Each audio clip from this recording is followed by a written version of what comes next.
This is the RF 70 to 200 millimeter lens, and if you're wanting to take epic photos, this is the lens that you are going to need in your camera bag. So let's go ahead and talk about it. Now, this is a portrait length lens, which basically means that it's going to give you less distortion and less wonkiness whenever it comes to your subject's facial and body features. For example, if you had a wide angle lens, it is going to over exaggerate your subject's facial and body features while pushing them back further away. Now, when it comes to the 70 to 200 millimeter lens, it'll actually bring your subject a lot closer to you along with that background, and it's going to give you a more flattering look. And personally for me, I really love the fact that I can capture a full body shot, a half shot, and also a headshot with this lens. This lens is also great when it comes to landscape photography. We generally think that a wide angle lens is going to be our best option whenever it comes to capturing the photo. However though, a telephoto lens is actually going to give you incredible results. And from my personal experience, I can tell you that I have captured some of my best landscapes with the 70 to 200 millimeter lens. Now, the reason that I say that is because this lens will allow you to pick out individual elements within your scene, also render layers more dramatically, and give you the ability to create abstract shots. I kid you not, when I'm traveling, this is the lens that is attached to my camera body at least 80% of the time. So that leads me to my next segment, which is portability. Now, with previous versions of the 70 to 200 millimeter lens, those things were just freaking huge. However though, the RF 70 to 200 millimeter lens is a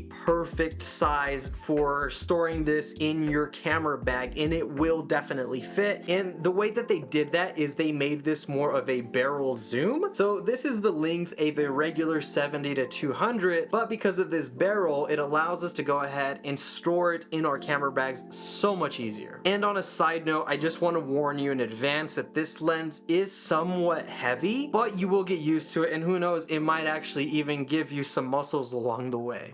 Okay, let's just pause for a moment here because me being me, I forgot to record a segment talking about the video capabilities. So if you are a filmmaker or want to create content, I believe a 70 to 200 millimeter lens is essential to have in your kit, because having that lens will allow you to get those really intimate moments. For example, this year I assisted with my first wedding as a second shooter, and I was mainly running the 70 to 200, and having that lens created some really beautiful shots because I was able to eliminate all of the distracting elements within the frame and really focus in on the intimate moment between the bride and the groom. Now, do keep in mind as well about the weight of this lens, because if you're trying to shoot this handheld, and with it being a tighter focal length of 70 to 200, that is going to introduce a little bit of more shakiness within your frame, and it's going to be a lot easily more noticeable by your viewers. So it is best to pair this lens with something like a tripod or even a gimbal as well. But I do think what really helps this lens though is the fact that it does have image stabilization, so it does help reduce some of those jitters. And on top of that, if you pair it with something like a Canon R5 that has IBIS, it's even better for you on the stabilization. Now let's get back on track. Now, this lens is very expensive. Here is the price. So should you buy this lens over others? I think you should, because it has an aperture of f2.8, which is going to give us again that nice blurry background. This lens also does come with 3 modes of image stabilization, which is a standard, a panning, and one kind of more for irregular moving subjects. It's also weather sealed. So now, after watching this video, let me know what you think. Make sure to also go ahead and leave a like, subscribe for more content, and as always, stay creative, my friend, and I will be seeing you in the next video.